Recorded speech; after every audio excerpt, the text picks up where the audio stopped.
வைரமுத்து கோரிக்கை வைக்கிறார். எப்போவும் அவர் கருணாநிதிட்ட தான் கோரிக்கை வைப்பார், ஸ்டாலின்ட்டையும் கோரிக்கை வைப்பார். ஸ்டாலின் ரொம்ப நாள் ஒரு உள்ளுக்குள்ளே விடக்கூடாதுன்னாரு. எங்கள் அப்பாவை கெடுத்ததே வருதாண்டான்னு சொல்லிகிட்டு இருந்தார். அப்புறம் ஸ்டாலினை பற்றி கவிதை எழுத ஆரம்பித்தார். அதெல்லாம் இருந்தேன். கருணாநிதி சமாதி தாஜ்மஹால்டான்னார். ஸ்டாலின் பார்த்தாருன்னா யாருமே சொல்லலையே நம்ம அப்பா சமாதியை தாஜ்மஹால்னு, இந்த ஆளும் சொல்லிட்டாரு. சரி கோவத்தெல்லாம் விட்டுட்டு கூப்பிட்டு அனுப்புனார். எங்கள் அப்பாவை நீங்கள் ரொம்ப புகழ்ந்துட்டீங்க, உங்கள் மேலே ரொம்ப கோவம் இருந்தது, எங்கள் அப்பாவை குட்டிச்சவராக்குனது நீங்கள் தான், ரொம்ப கோபமாக இருந்தேன். நீங்களாம் இப்போ சில சுல்மிசம்லாம் பண்ணீங்க. இருந்தாலும் என்றைக்கு எங்கள் அப்பாவை சமாதியை தாஜ்மஹால் நீங்களோ அன்றைக்கே உங்கள் மேலே வந்து எனக்கு ரொம்ப இது வந்துடுச்சு, வாங்க அப்படின்னு கூப்பிட்டார். கூப்பிட்ட உடனே அடுத்தது திருவள்ளுவர். அது திருக்குறளுக்கு உரை எழுதினார். நான் நினைக்கிறேன் ஒரு திருக்குறளே படித்ததில்லை. ஏன்னா இப்போ திருக்குறளுக்கு உரை எழுதிட்டு அப்போ தான் படித்து பார்க்குறாரு.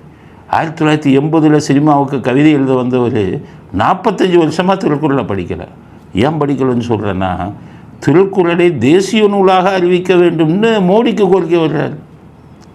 அதுவும் என்ன சொல்கிறாராம், அடுத்தது இதுக்கு வந்து சுதந்திர தின விழாவுக்கு டிவி முன்னாடியே உட்காந்துருப்பாராம், பார்த்துக்கிட்டே இருப்பாராம். மோடி வந்து உடனே அறிவிக்கணுமா. ஏன்னா மோடி கருணாநிதி நினைப்பா அவருக்கு. கருணாநிதி தான் அரசாங்கத்தில் 2 கிரவுண்டை வாங்கி வைரமுத்துக்கு கொடுன்னு சொல்லி 4 கிரவுண்டை வாங்கி வீடு கட்டிட்டு உட்காந்துருக்கீங்க.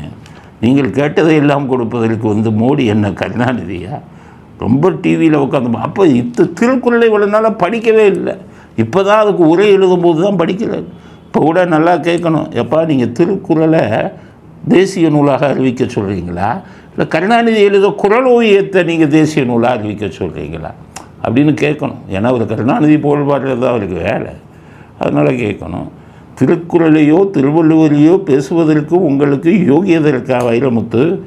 நீங்கள் உரை எழுதுனீங்களே, அப்போ செயற்கை நுண்ணறிவில் ஒரு வீடியோ போட்டிங்களே, திருவள்ளுவரை இதை விட யார் அவமானப்படுத்த முடியும்?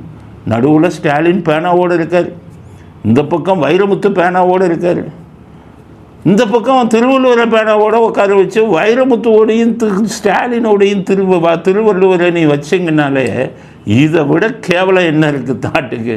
அவ்வளவு கேவலப்படுத்திட்டு மோடி வந்து அவர் இதை வந்து தேசிய நூலாக்கணும் அப்படின்னு சொல்லி, அதனால் வைரமுத்துக்கு சொன்னேன், உங்களுக்கெல்லாம் திருக்குறளை பற்றி பேசுகிறதுக்கு அருகதை இல்லை, திருவள்ளுவரை உயர்த்தணும்னு சொல்கிறதுக்கு உங்களுக்கு யோகி எதுவும் இல்லை. காரணம், உங்கள் கருணாநிதி குறளோவியம் என்ற பெயரில் திருக்குறளை அதை விட எவனை அவமானப்படுத்த முடியாது. அதான் பேரையே மாற்றினார். காமத்துப்பால்னு எழுதுனதை விட திருவள்ளுவரோட ஒரு அறிவுள்ளவரான் கருணாநிதி. காமத்துப்பால்னு எழுதுனதை இன்பத்துப்பால்னு பேரை மாற்றின ஆளுங்களாச்சப்பா நீங்கள். திருவள்ளுவருக்கு 133 அடியில் அங்கே சிலை இருக்குது கன்னியாகுமரியில் கடலுக்குள்ளே. அவருக்கா எவ்வளோ பெரிய சிலைன்னு நினச்சி எங்கள் ஈவேராவுக்கு 136 அடியில் சிலை வைக்க போகிறோன்னு சொன்ன ஆளுங்க நீங்கள். திருவள்ளுவரை அவமானப்படுத்தினதுக்கு இதை விட இது வேணுமா? அதனால் திருவள்ளுவரை நம்ம உயர்த்தி பேசுவதாக வைரமுத்துன்னு சொல்லி கொண்டிருக்கிறார். அதனால் மோடி அவர்கள் அதுக்கு முன்னாடியே திருக்குறளை பற்றி மிக உயர்வாக பேசியிருக்கிறார்.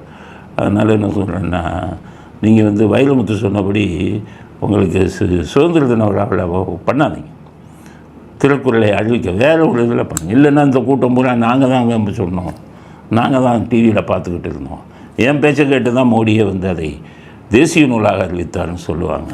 அதனால் வள்ளுவரை பற்றி பேசுகிறதுக்கு உங்கள் யாருக்கு யோகியதை கிடையாது, ஏன் குறிப்பாக இந்த திராவிட இயக்கங்களுக்கு.